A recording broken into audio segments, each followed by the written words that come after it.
नमस्कार। हमें है आपकी सेहत का ख्याल, इसलिए हर रोज लेकर आते हैं हम आपके लिए न्यूज 24 का खास प्रोग्राम संजीवनी। मैं हूं आपके साथ रोमिता तिवारी और मेरे साथ हैं जाने माने आयुर्वेदाचार्य डॉक्टर प्रताप चौहान। डॉक्टर चौहान, बहुत स्वागत है आपका कार्यक्रम में। Thank you. पतले बालों से हैं परेशान तो अपनी डाइट पर जरूर दे ध्यान। अब पतले बालों से ना घबराएं, पतले बालों का पक्का इलाज पाएं। डॉक्टर प्रताप चौहान के साथ देखिए संजीवनी। कुछ लोगों के बाल जन्म से ही पतले होते हैं, कुछ लोगों के बाल उम्र बढ़ने के साथ पतले होते चले जाते हैं, तो कुछ लोगों के कम उम्र में ही बाल पतले हो जाते हैं।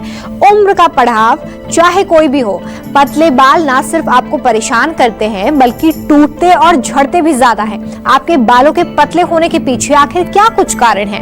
क्या एक बार बाल अगर पतले हो जाएं तो दोबारा उनमें कोई सुधार नहीं आ सकता? क्या एक बार बालों की समस्या शुरू हो जाती है तो फिर आप उसे ठीक नहीं कर सकते हैं? इन सभी सवालों के जवाब जानेंगे आज डॉक्टर चौहान से।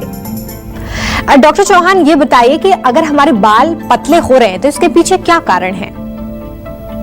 देखिए, बाल जो है हमारे सौंदर्य का, हमारी ब्यूटी का एक बहुत अहम हिस्सा है। सभी को मालूम है सुंदर घने बाल जो है हमारी सुंदरता को बढ़ाते हैं। लेकिन बड़े दुख की बात है कि आजकल खास तौर से युवा वर्ग के जितने भी लोग हैं, बहुत सारे पेशेंट हमारे पास आते हैं। जब हम अपना डेटा देखते हैं तो 20 साल 25 साल की अवस्था में बालों का गिरना, गंजापन होना या फिर बालों का पतला होना, जैसा कि आज हमने विषय लिया है, और अनेक प्रकार के बालों के रोग जो है बहुत कॉमन होते जा रहे हैं।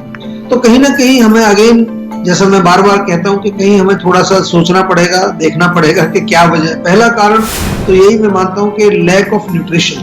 प्रॉपर न्यूट्रिशन, प्रॉपर बालों को जो है पोषण नहीं मिलता है तो उसके कारण ये प्रॉब्लम आती है। अनीमिया भी कई लोगों को होता है, या प्रोटीन आपकी डाइट में प्रॉपर नहीं जा रहा है, या फिर जो है हम आयुर्वेद की भाषा में कहें तो पित्त और वात की वृद्धि, यानी कि ये जो दो दोष हैं, पित्त और वात।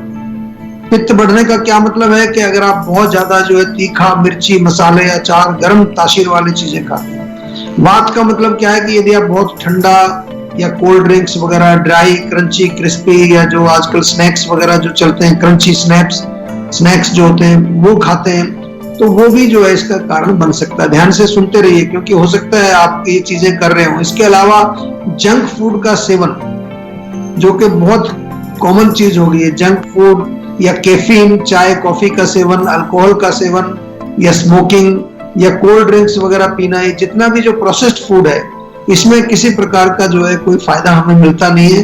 केवल स्वाद के लिए, जीभ के लिए लोग खाते हैं उसको, लेकिन बॉडी में उसका कोई विशेष फायदा हमें नहीं मिलता। हार्मोनल इम्बैलेंसेस के कारण भी हमने देखा है कि कई बार जो है जब हार्मोन्स की कोई विकृति होती है उसके कारण बाल आपके जो है पतले होने लगते हैं। या फिर मानसिक तनाव या इमोशनल स्ट्रेस, डीपर लेवल पर मन दुखी रहता है। और डेफिनेटली केमिकल प्रोडक्ट्स जो हम प्रयोग कर रहे हैं इतने ज्यादा, जिनको क्या हम कहते हैं कि ये बालों की केयर कर रहे हैं, हम एक्चुअली अपने बालों को खराब कर रहे हैं। और कुछ बीमारियों का भी एक साइड इफेक्ट होता है, जैसे कैंसर किसी को हो जाए, या डिप्रेशन का जो पेशेंट होता है, तो ऐसे कई रोग भी हैं। और कुछ औषधियां हैं ऐसी जो केमिकल मेडिसिन हैं, उनके कारण भी हमारे बाल जो है वो पतले होने लगते हैं, या बाल गिरने लगते हैं। डॉक्टर चौहान, अगर एक बार हमारे बाल पतले हो जाएं तो क्या फिर से हम उन्हें घना नहीं कर सकते? बालों की सेहत सुधरे, इसके लिए हमें क्या चीजें खानी चाहिए और किन चीजों से परहेज करना चाहिए? देखिए, पहली बात तो अच्छी न्यूज आप सभी के लिए है कि अगर बाल एक बार पतले हो गए आपके, तो ऐसा नहीं कि दोबारा उनको घने नहीं किया जा सकता। कई हमारे पास अच्छे उपचार हैं आयुर्वेद में जो कि रूट कॉज बेस्ड है, रूट कॉज को ठीक करते हैं, और वैसे भी लोकल एप्लीकेशन के लिए, जिससे आपके हेयर का वॉल्यूम बढ़े, आपके हेयर की ग्रोथ अच्छी हो। कई प्रकार के हमारे तेल हैं, जैसे भृंगराज तेल है, आंवला का एक ऑयल है, या हेयर लेप हमारा बहुत बढ़िया है। इसके अतिरिक्त जो है, मैं जैसे बार बार आपको कहता रहता हूँ कि चिकित्सा जो भी हम करते हैं आयुर्वेद में, वो बड़ी रैशनल चिकित्सा होती है, लॉजिकल चिकित्सा होती है। जीवा में हर काम जो है वो एविडेंस बेस्ड होता है, रिसर्च बेस्ड होता है। तो ऐसे ही नहीं कि कोई भी आपने कहीं एडवर्टाइजमेंट सुनी कि ये बाल लगाइए, इससे आपके बाल घने लंबे हो जाएंगे, ऐसे नहीं होता है। आपको समझना पड़ेगा कि उसको जो है ठीक करने के लिए आपको हमारे किसी डॉक्टर से बातचीत करनी होगी। वो प्रॉपर आपकी हिस्ट्री लेगा, आपका रूट कॉज समझेगा और फिर आपके लिए पर्सनलाइज्ड दवाई बना करके देगा, चाहे वो लगाने वाली दवाई हो, चाहे वो खाने वाली दवाई हो।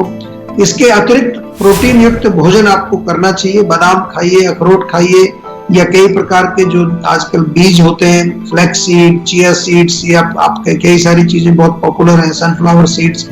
दाल जो है रेगुलर खानी चाहिए, दिन में एक बार तो एक भोजन में दाल जरूर खाएं। स्प्राउट्स का सेवन आप कर सकते हैं, चने के स्प्राउट्स या किसी और दाल से बने हुए, सोयाबीन, टोफू या फिर गाजर, पालक, चुकंदर, ये सब चीजें बहुत बढ़िया पौष्टिक भोजन है, अवेलेबल है। शकरकंदी का भी सेवन कर सकते हैं, मूंगफली का सेवन आप कर सकते हैं, ये आपको अच्छा पोषण इनसे मिलेगा।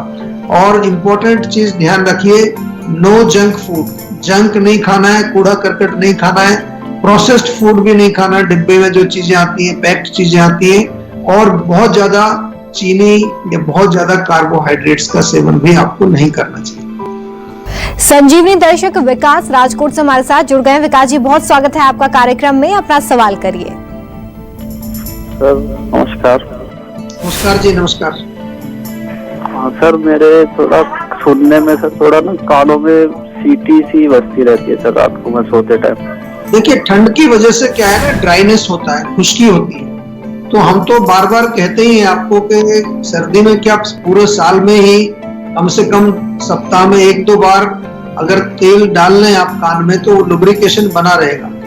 और तेल डालें भी ना, कई लोग तेल डालने से बड़ा पता नहीं उनको परहेज रहता है, तो एक उंगली अपनी तेल में डिप करके कान में तेल लगा लेना चाहिए। सुबह नहाते समय लगा लीजिए बाथरूम में ही, तो वो आपको सरल है, बिल्कुल सिंपल है, बहुत फायदा इससे मिलेगा। दूसरा जो है, कानों की केयर हम लोग करते नहीं है, कानों की साफ सफाई कभी नहीं करते हैं। तो समय समय पर जो है आपको अपने कानों को साफ भी करना चाहिए, साफ कराना चाहिए।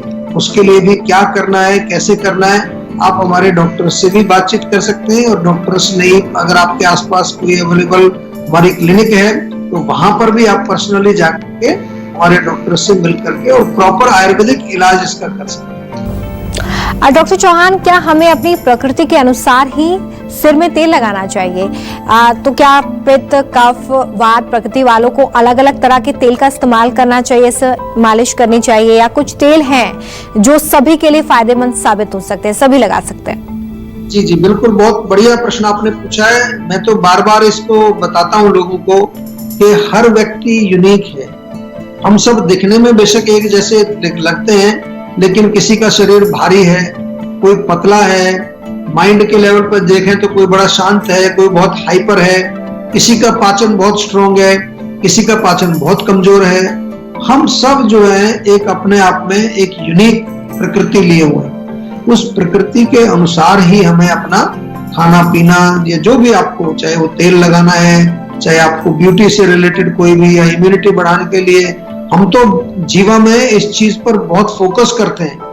क्योंकि जैसे अलग अलग प्रकार की कार होती है ना, एक कोई डीजल की कार है, एक पेट्रोल की कार है, सीएनजी की कार है, आजकल इलेक्ट्रिक कार भी आ गई है। तो सभी कारों में बाहर से तो एक जैसी दिखती है, लेकिन इंजन सबका अलग अलग है, सब में एक प्रकार का ईंधन नहीं डाला जाता। इसी प्रकार से जब आपको जो है हमारे जो बालों की केयर करनी है, तो अलग अलग प्रकार के हमारे बालों की जड़ या स्कैल्प जिसको बोलते हैं, जो पित्त प्रकृति के लोग हैं उनके अंदर नेचुरली थोड़ी गर्मी ज्यादा होती है, तो वो नारियल का तेल लगाएं। जो वात प्रकृति के लोग हैं, जिनके स्कैल्प आमतौर पर बाल उनके ड्राई रहते हैं, तो वो तिल का तेल लगाएं, बहुत बढ़िया रहेगा उनके लिए। और जो कफ प्रकृति के लोग हैं, उनको सरसों का तेल लगाएं, वो बहुत बढ़िया है। और जैसे आपने पूछा कि कुछ ऐसे तेल भी हैं जो हर कोई लगा सकता है, ऐसे भी हैं जैसे हमारा भृंगराज तेल आता है, बहुत बढ़िया, कोई भी लगा सकता है उसको, हर प्रकृति का व्यक्ति लगा सकता है।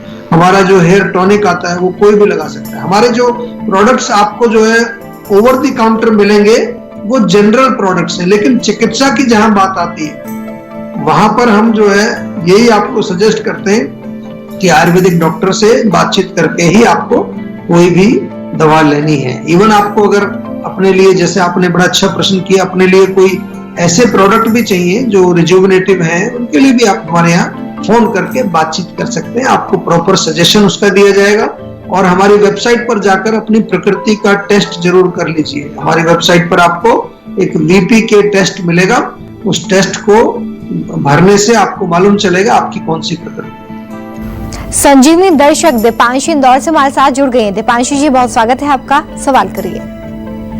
हेलो जी नमस्कार। नमस्कार सर, मुझे ना स्किन प्रॉब्लम के लिए जानना था।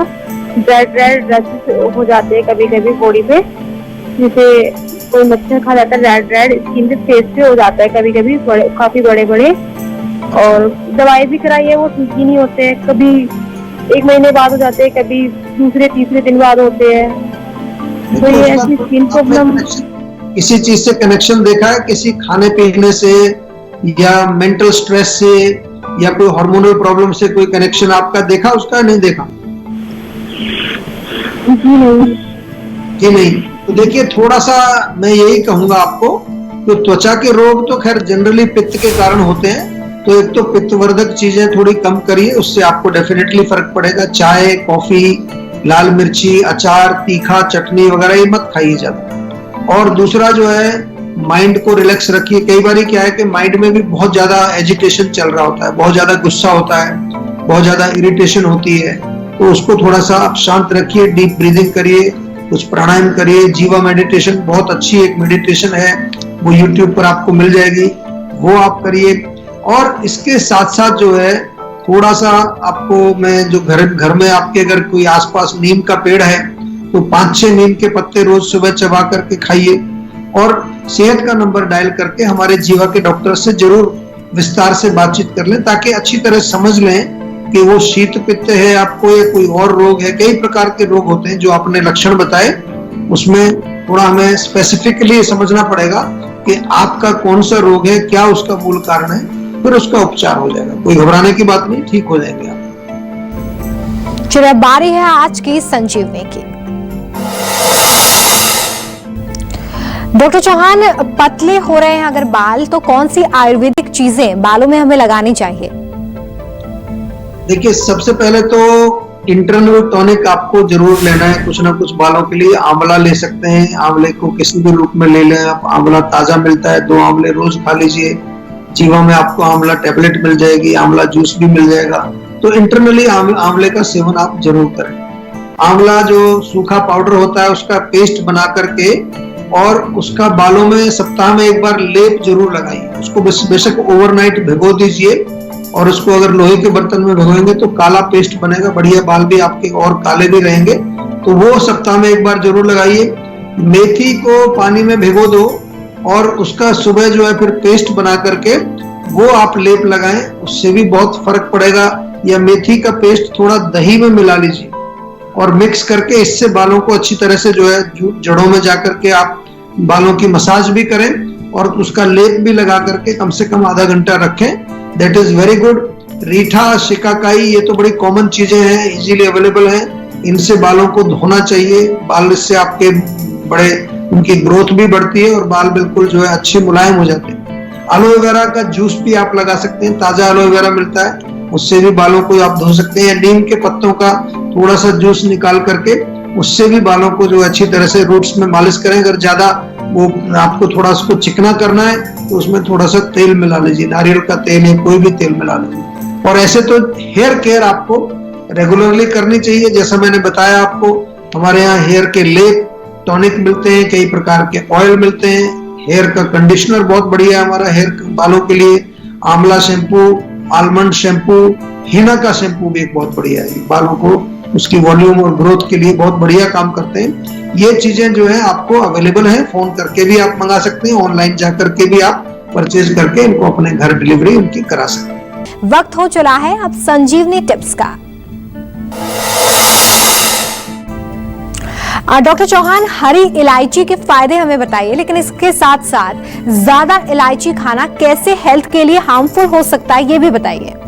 देखिए, हरी इलायची या छोटी इलायची कॉमनली अवेलेबल है। सबसे पहले तो ब्लड प्रेशर को मेंटेन रखती है, ब्लड सर्कुलेशन को इम्प्रूव करती है, हमारे पाचन को अच्छा बनाती है, गैस वगैरह अपच को नहीं होने देती, और मुंह में अगर बदबू है, सांस में बदबू, उसको भी ठीक करती है, लंग्स को भी मजबूत करती है, एंटीऑक्सीडेंट है, एंटीबैक्टीरियल है, एंटी इंफ्लेमेटरी है। लेकिन अगर इसका ज्यादा सेवन करेंगे, जैसा हम बार बार कहते हैं excess of everything is bad, तो फिर वो क्या करेगी, ज्यादा गर्मी करेगी, मुंह में छाले भी हो सकते हैं, आपको थोड़ी एसिडिटी भी कर सकती है।